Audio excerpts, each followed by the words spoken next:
I built the clock to impress my teacher, but when I showed it to her, she thought it was a threat to her. So it was really sad that she took the wrong impression of it, and I got arrested for it later that day. But since the charges have already been dropped, I will have to say that I really want to go to MIT and TAMP, and I'm thinking about transferring schools from MacArthur to any different school. Now, it is an interesting thought. Take what happened to the young man known as the Clock Kid, who built something school officials believed might be a bomb, and he brought it to school. Turns out it was just a clock, a lot of wires, but it raised plenty of suspicion. After all, haven't we always been told since 9/11 that if you see something, to say something, just in case, no matter who the person was?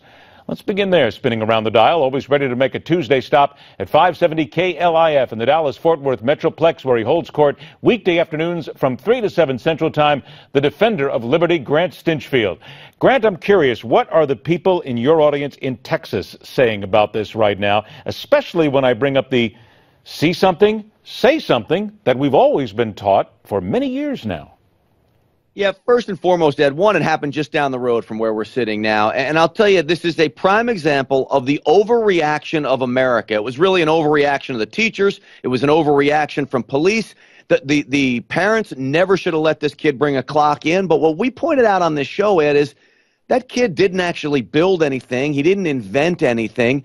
An engineer had confirmed that the circuit board you see in those pictures was actually from a 1970s era vintage Radio Shack alarm clock. This engineer even points out the snooze button.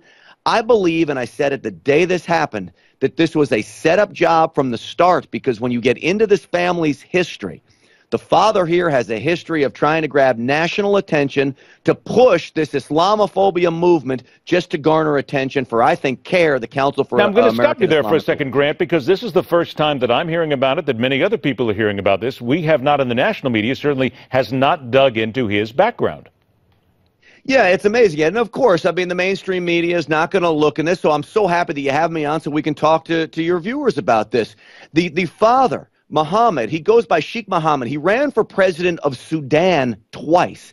He was the guy. Do you remember when they burned the Quran? The preacher in Gainesville, Florida, was threatening to burn the Quran. Well, the father was the one who said, "Hey, I'll debate you about the Quran." Gained international attention. Flew down to Gainesville, and they had a mock trial. This was Ahmed's father who did this. And so I believe this was all orchestrated just to gain attention for this Muslim Islamophobia movement that they're trying to push. You think he put his kid up to it?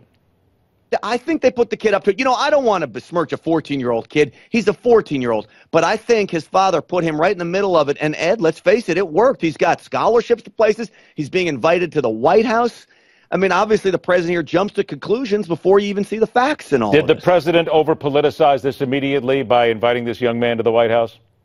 Oh, of course he did. And, you know, this is par for the course for this president. And so now he's going to go visit the White House. He's going to go get free college everywhere. When what nobody really understands is all he did was take out the guts of an old clock, stick it in a suitcase. It looked like a Hollywood-style Russian nuclear suitcase. And then, you know, they're gonna vilify everybody in Irving, because Irving right now is ground zero for this movement against Sharia law. The mayor has spoken up against it, and so I believe this was a targeted action. All right, now we've had so many other things to talk about, but we're almost out of time. I only got 30 seconds left, and I have to ask you then: how do we then, as a nation, continue to understand, see something, say something without knee-jerking? Well, you just have to have common sense. You sit the kid down, you understand that it's not a bomb. I mean, once you open it up and look at it, it's not a bomb. And you don't put the kids in handcuffs.